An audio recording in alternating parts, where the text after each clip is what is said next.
রোজ রোজ ওই এক রুই কাতলা মাছের ট্যালট্যালে ঝোল সেদিন আর ভালো লাগছিল না।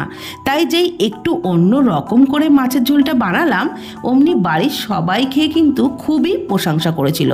সত্যিই মাছের রেসিপিটা একদম অপূর্ব লেগেছিল। রেসিপিটি তৈরি করবার জন্য এখানে একটু বড় বড় সাইজেরই কাতলা মাছ 6 পিস নিয়েছি।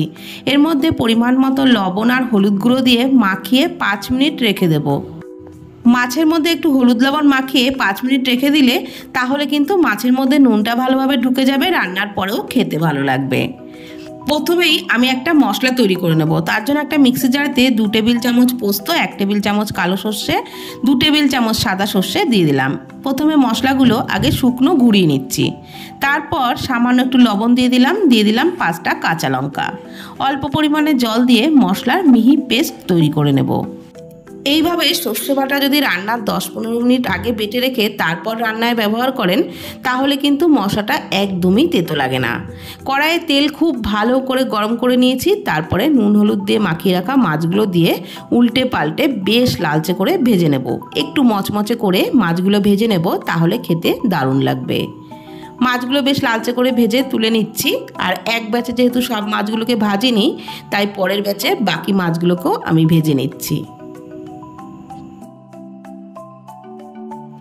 সব মাছগুলোকেই লালচে করে ভেজে নিয়েছি। এবারে এগুলোও তুলে নিচ্ছি। মাছগুলোকে তুলে নেওয়ার পর কড়াইয়ে যে তেলটুকু ছিল তার মধ্যে দিয়ে দিলাম 1/2 চামচ কালো জিরে, দিয়ে দিলাম একটা বড় সাইজের পেঁয়াজ কুচি। পেঁয়াজটাকে বেশ লালচে করে ভেজে নিচ্ছি। পেঁয়াজ বেশ লালচে করে ভেজে নেওয়া হয়ে গেছে। এখন আমি যে মশলার পেস্টটা তৈরি করে রেখেছিলাম সেটাই দিয়ে দেব। সর্ষে, পোস্ত, কাঁচা লঙ্কার পেস্টটা দিয়ে দিলাম। মশলার বাটি ধোয়া সামান্য পরিমাণে একটু জল দিয়ে দিলাম। এবারে মশলাটাকে একটু কষিয়ে নেব।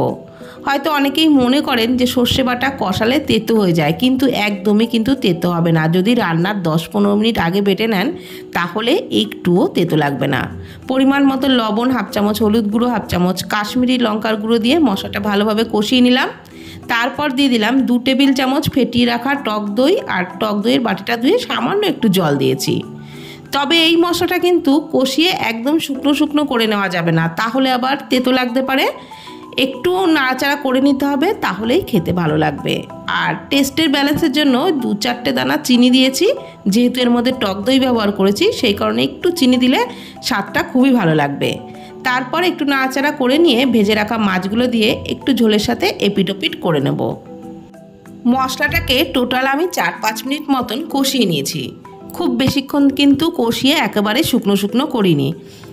এইবার মাছগুলোকেও মশলার সাথে একটু এপিটোপিট করে নিলাম। তারপরে দিয়ে দিলাম অল্প পরিমাণে একটু জল। এইটা কিন্তু একেবারে ট্যালট্যালে ঝোল হবে না, একটু গা মাখো টাইপের, মানে ওই ঝাল টাইপেরই কিন্তু হবে। 3টে চেরা কাঁচা লঙ্কা দিয়ে দিলাম। নামানোর আগে মাছের ঝোলে চেরা কাঁচা লঙ্কাটা দিয়ে দেখবেন, তার স্বাদটাও কিন্তু খুবই ভালো হয়। আর 1 টেবিল চামচ কাঁচা সর্ষের তেল দিয়ে ঝোলের সাথে একটু নাড়াচাড়া করে মিশিয়ে নিলাম। তারপর একেবারে সবশেষে দিয়ে দিচ্ছি একটু ধনেপাতা কুচি, থাকলে দেবেন, খুবই ভালো লাগবে খেতে। ঝোলের সাথে ভালোভাবে মিশিয়ে নিলাম। এখন গ্যাসের ফ্লেম বন্ধ করে একটু ঢাকা চাপা দিয়ে রেখে তারপর পরিবেশন করব।